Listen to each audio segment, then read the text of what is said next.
Kal her gün yanımda, yaşayan canımda.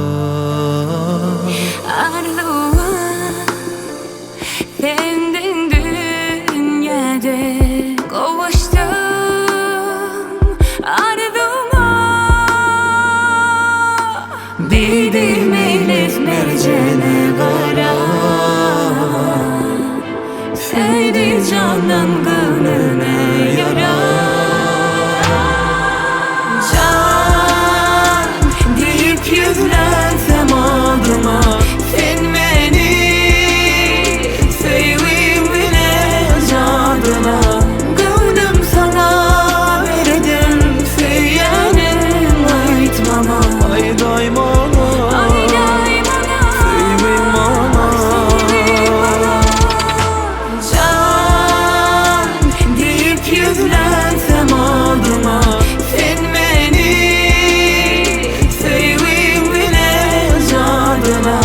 Gönlüm sana verdim, feyenin aytmama.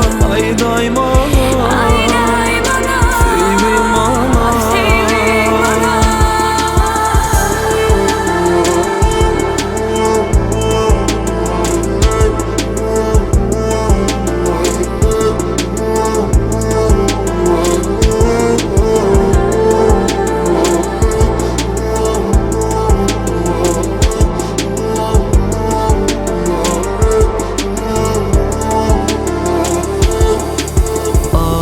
Ayali sen nurana, her sözün melhemdir cana.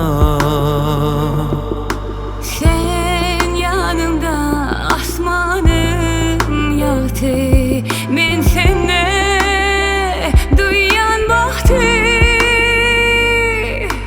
Dedim eyles mercene kara,